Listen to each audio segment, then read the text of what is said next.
Hello வணக்கம். இது உங்கள் சிவி ஈசோன் சொல்லார். எப்படி இருக்கீங்க? இப்போ பார்த்தீங்கன்னா தரமான சூப்பரான 11வது வாரத்தோட 11வது வாரத்தோட 2வது நாள் இரவு வேலை ஓட் நிலவரத்தை நம்ம பார்க்க போகிறோம். அதுக்கு முன்னாடி பார்க்குற எல்லோரும் நம்மளோட சேனலை சப்ஸ்கிரைப் பண்ணிட்டு பாருங்கள், லைக் பண்ணுங்கள், கமெண்ட் பண்ணுங்கள், ஷேர் பண்ணுங்கள்.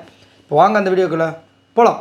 ஸோ அதுக்கு முன்னாடி பார்த்தீங்கன்னா டான்ஸ் மாரத்தான் ப்ளஸ் கிளாக் ரெண்டுத்தையும் சேர்த்து டான்ஸ் மாரத்தான் 2.0 அப்படின்ற மாதிரி ஒரு விஷயத்தை கொடுத்துருக்காங்க.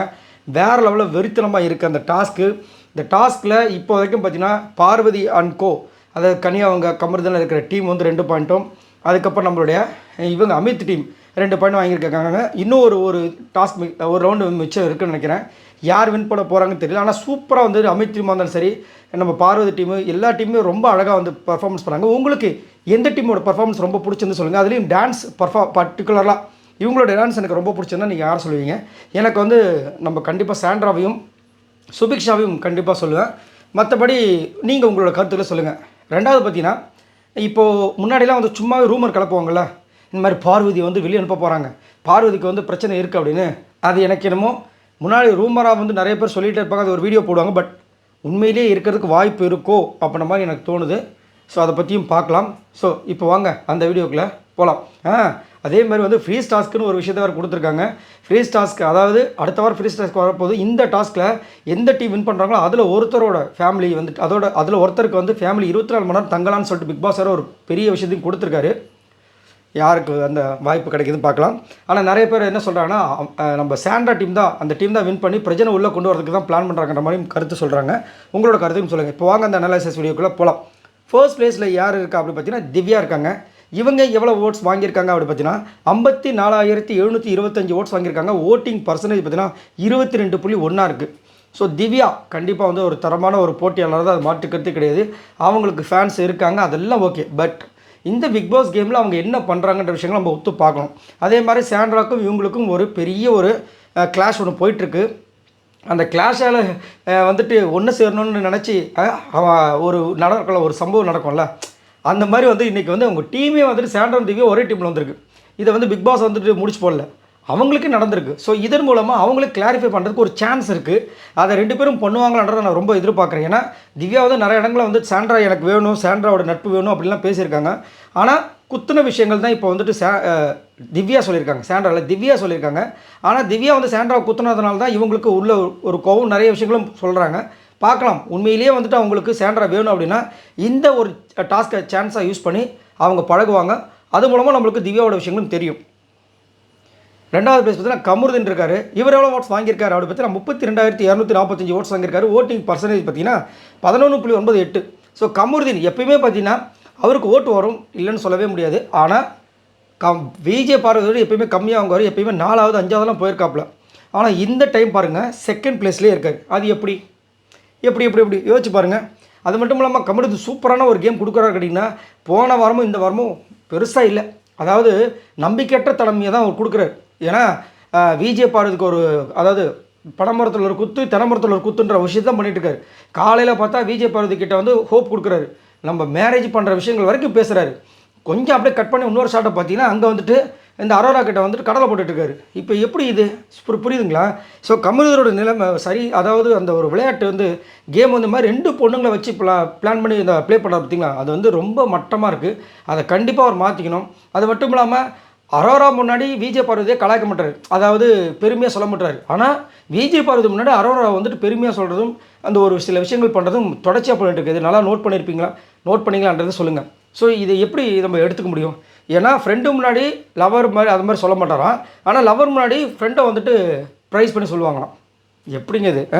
சரி, அப்படி இருந்தும் அதுக்கு இவ்வளோ ஓட்டு வருதா அப்படின்றது எனக்கு தெரியல.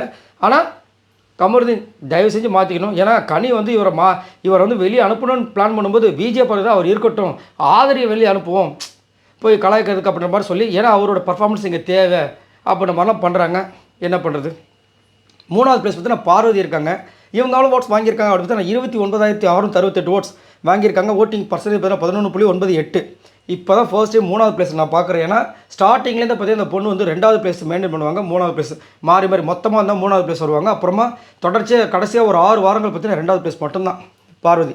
திடீர்னு இப்போ வந்து 11வது வாரத்தில் 3வது பிளேஸ் வராங்கன்னா எனக்கு டவுட்டாக இருக்குது. ஏன்னா இவங்களுக்கும் இவங்களுக்கு அடுத்தபடியாக இருக்கிற அரோராக்கும் பற்றி வெறும் 3000 ஓட்டு தான் டிஃப்ரென்ஸ் இருக்குது. நோட் பண்ணி பாருங்களேன். இவங்களுக்கு அடுத்தபடியாக இருக்கிற அரோராவுக்கு வெறும் 3000 டிஃப்ரென்ஸ் தான் இருக்குன்னா, அப்போ அரோரா அளவுக்கு நம்ம விஜய் பார்வதியோட கேம் இருக்குது. அப்படி கிடையாது. இது சம்திங் ஏதோ நடக்குது, பார்க்கலாம் என்ன நடக்குதுன்னு. ஆனால் கண்டிப்பாக அந்த அஃபிஷியல் ஓட்ஸில் வந்து நல்ல ஒரு ஓட்டை வந்து கொடுத்துட்டு தான் இருக்காங்க. என்ன நடக்குதுன்னு பார்க்கலாம். ஆனால் ஒரு ஆபத்து இருக்கிற மாதிரியே ஒரு இருக்குது. என்ன பண்ணுறது, அதாவது எப்படி திவாகர் வந்து கண்டென்ட்டுக்காக யூஸ் பண்ணாங்களோ அந்த மாதிரி பார்வதி யூஸ் பண்ணிட்டு கைட்டு விட்ருவாங்கிற மாதிரி இருக்குது. எது எப்படியோ ஆனால் ஃபினாலேக்குள்ளே கண்டிப்பாக போயிடுவாங்கன்னு தான் தோணுது. பார்க்கலாம். 4வது பிளேஸ் பார்த்தீங்கன்னா அரோரா இருக்காங்க. இவங்க எவ்வளோ ஓட்ஸ் வாங்கியிருக்காங்க அப்படி பார்த்தீங்கன்னா 26,217 ஓட்ஸ் வாங்கியிருக்காங்க. Voting percentage 10.59. அதாவது ஃபஸ்ட்டு 5 வாரம் விளையாடவே இல்லை. விளையாடாமையே வந்துட்டு ஒருத்தவங்க ஒரு சில பேர் வந்து அவங்கள கலந்துக்கிட்டாங்க. இவங்கள வந்து ஆடியன்ஸும் கலாய்ச்சி கடைசியில் வந்துட்டு ஒரு 8வது வாரமாக நம்ம தான் கேமே ஆரம்பித்தாங்க. அப்படி ஆரம்பித்து அவங்களுக்கு வந்து 4வது பிளேஸில் வந்து ஓட்டு வந்திருக்கு. அப்போ நீங்கள் இதுலேருந்து என்ன தெரிஞ்சுக்கணும் அப்படின்னா, அது மட்டும் இல்லாமல் விஜய் சேதுபதி வேறு ப்ரைஸ் பண்ணுறாரு, பாயிண்ட்டை செம்மையாக பண்ணுறீங்கன்றாரு. எனக்கு ஒன்றும் புரியல. ஆனால் இன்றைக்கி அவங்களோட புத்தியை காமிச்சாங்க. உடனே கமருதீன் இன்றைக்கி வந்துட்டு கொஞ்சம் கூட மனசாட்சி இல்லாமல் போய் பேசுகிறாரு. அவங்க உடனே கலாய்ச்சிட்டாங்க. அவரை கலாய்க்கல, விஜய் பார்வதியை வந்துட்டு ஒரு மாதிரி நாசுக்காக கலாய்ப்பாங்களா கமருதீன்கிட்ட, அதை வச்சு சொல்லிட்டாங்க. ஏன்னா திருந்தவே மாட்டேன், என்னடா ஃப்ரெண்டு சைக் அப்படின்ற மாதிரி திரும்ப நீ அங்கேயே போகிற இடம் ஒரு வாட்டி சொல்லியிருப்பாங்க, சாக்கடை அப்படின்னு. என்னத்த சொல்ல, அதையும் கேட்டு அவர் ஜாலியாக இருக்கார். சரி, அடுத்தது பார்த்தீங்கன்னா நம்மளுடைய சபரி இருக்கார் 5வது பிளேஸில். இவர் எவ்வளோ ஓட்ஸ் வாங்கியிருக்காரு அப்படின்னு பார்த்தீங்கன்னா 23,221 ஓட்ஸ் வாங்கியிருக்காரு. ஓட்டிங் பர்சன்டேஜ் பார்த்தீங்கன்னா 9.38. இந்த டீம் இருக்குது பார்த்தீங்கன்னா சரியான டீம். ஆனால் இன்றைக்கி சபரியில் ரொம்ப அழகாக டான்ஸ் பண்ணியிருந்தார். கீழே விழுந்து அப்புறமா இந்த எஸ்டிஆர் மாதிரி இது டிஆர் அவர்கள் மாதிரி டான்ஸ் பண்ணது சூப்பரான திறமையான ஆள். ஆனால் ரொம்ப வேஸ்ட் பண்ணுறாருன்ற ஒரு வருத்தம் இருக்குது. ஏன் இப்படி 10ஓட 11 இருக்காரு? ஏன்னா இவரெல்லாம் வந்து நல்ல பர்ஃபார்மன்ஸ் கொடுத்துருந்தா இந்நேரம் கண்டிப்பாக இவரை வந்துட்டு டைட்டில் வினருக்கே பேசக்கூடிய விஷயங்கள் இருந்துச்சு ஸ்டார்டிங்லாம். அதை இவரே கெடுத்துக்கிட்டார். யானா வந்துட்டு தம்மையிலே மண்ணவாரி போட்டுக்கிற மாதிரி பண்ணிட்டாரு. என்ன பண்ணுறது, ரைட். அடுத்தது 6வது பிளேஸ் பார்த்தா சாண்ட்ரா வந்திருக்காங்க. இவங்க எவ்வளோ ஓட்ஸ் வாங்கியிருக்காங்க அப்படின்னு பார்த்தீங்கன்னா 19,300 ஓட்ஸ் வாங்கியிருக்காங்க. ஓட்டிங் பர்சன்டேஜ் பார்த்தீங்கன்னா 7.8. ஆக்சுவலாக இந்த டாஸ்கில் கண்டிப்பாக சாண்ட்ரா இருக்கிற டீம் தான் வின் பண்ணும். சாண்ட்ராவோட ஃபேமிலியாக இருக்கிற பிரஜன் தான் உள்ளே வருவார் அப்படின்ற மாதிரி ஒரு ரூமர்ஸ் ஒன்று போயிட்டு வர இருக்குது. அதனால் வந்துட்டு கண்டிப்பாக சாண்ட்ரா டீம் தான் வின் பண்ணுவாங்கன்ற மாதிரி சொல்கிறாங்க. பட் எனக்கு என்ன தோணுதுன்னா, அது இருக்க வாய்ப்பு இருக்கலாம், பட் வேறு ஒரு பிளான் போட்டிருக்கலாம் அப்படி மாதிரி தோணுது. இதில் வேறு ஒரு சில பேர் கமெண்ட்ஸில் இது வந்து விஜய் பார்வதி டீம் தான் வின் பண்ணோம், அதில் விஜய் பார்வதி கமருதீனோட ஃபேமிலி 2 பேரும் உள்ளே வந்து 24 மாதிரி 2 ஃபேமிலி உள்ளே இருக்கணுன்றாங்க. அட பாருங்களா, என்ன ஒரு ஆனந்தம். இவங்க சண்டை போடுறது இல்லாமல் அவங்கள வேறு சண்டை போடுறது. ரைட், நல்ல ஒரு எண்ணம் அப்படின்ற மாதிரி இருந்துச்சு. ஆனால் செம்ம சிரிப்பு. அடுத்தது பார்த்தீங்கன்னா 7வது பிளேஸ் பார்த்தீங்கன்னா அமித் இருக்கார்.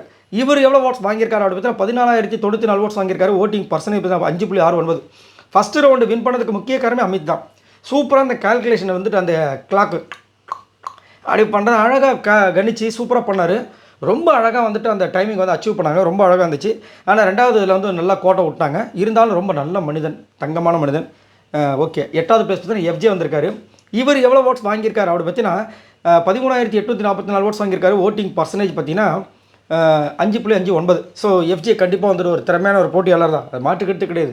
ஆனால் விஜய் பார்வதிக்கிட்ட பண்ண இது வரைக்கும் பண்ண விஷயங்கள்லாம் வந்துட்டு ரொம்ப, அதேமாதிரி நான் போன வாரம் சொன்னது தான், எஃப்ஜே போன வாரம் மிஸ் ஆகிட்டார்ல. ஸோ கண்டிப்பாக இதுக்கப்புறம் டிக்கெட்டு ஃப்ரால் அடிச்சு உள்ளே போவார்னு தான் தோணுது. அதனால தான் பாருங்கள் ஓட்டு திடீர்னு பார்த்தா இன்க்ரீஸ் ஆகுது. இப்போ ஓரளவுக்கு சேஃப்டியாக தான் இருக்காப்புல. அடுத்தது 9வது பிளேஸ் பார்த்தீங்கன்னா கனி வந்திருக்காங்க. என்னையா அது, இவங்க எவ்வளோ ஓட்ஸ் வாங்கியிருக்காங்க அப்படின்னா 13,841 ஓட்ஸ் வாங்கியிருக்காங்க. Voting percentage 5.59. ஸோ கனி நல்ல திறமையான ஒரு போட்டியாளர். இந்த இதில் வந்துட்டு கண்டிப்பாக ஒரு பெரிய சம்பவம் நடக்குது. என்னென்னா விஜய் பார்வதி சொல்கிறத அக்செப்ட் பண்ணுறாங்க. அக்செப்ட் பண்ண முடியல.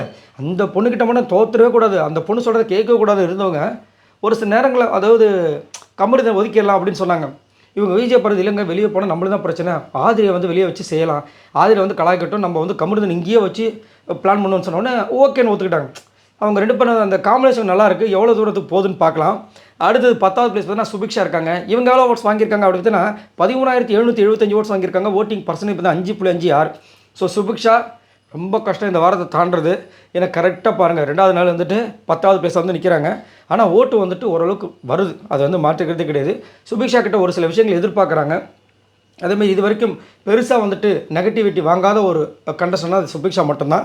லாஸ்ட்டாக பற்றி நம்மளுடைய ஆதரவு இருக்காங்க. இவங்க எவ்வளோ ஓட்ஸ் வாங்கியிருக்காங்க அப்படி பார்த்தீங்கன்னா 6,641 ஓட்ஸ் வாங்கியிருக்காங்க. ஓட்டிங் பர்சன்டேஜ் பார்த்தீங்கன்னா 2.68. ஸோ ஆதரவு கண்டிப்பாக இந்த வாரம் ஓகே சரிங்களா, அதில் மாற்றுக்கிறதே கிடையாது. டபுள் எவிக்ஷன் இருந்துச்சுன்னா இவங்க கூட வேறு யார் போவாங்கன்றதான் ஒரு பெரிய ஒரு கொஸ்டின் மார்க்காக இருக்குது, பார்க்கலாம். ஸோ இவங்கெல்லாம் மொத்தமாக ஓட்ஸ் இது வரைக்கும் பார்த்தீங்கன்னா 2,47,571 ஓட்ஸ் வாங்கியிருக்காங்க. ஸோ இந்த வாரம் கண்டிப்பாக வந்து மாசான சம்பவங்கள் எக்கச்சக்கமாக நம்மளுக்கு காத்துட்ருக்கு. அதே மாதிரி 2 விக்கெட் இருக்க வாய்ப்பு எக்கச்சக்கமாக இருக்குது. ஏன்னா வேறு வழி கிடையாது. இல்லைன்னா ஒரு விக்கெட் போகிறது வாய்ப்பு. ஏன்னா மிட் வீக் எவிக்ஷன் ஒரு விஷயம் இருக்கும். ஆனால் அந்த வாரத்துலேயே 3 பேர் அனுப்புவாங்கன்றது டஃப் தான். பார்க்கலாம். உங்களோட கருத்துக்களை சொல்லுங்கள். பாய் நண்பர்களே.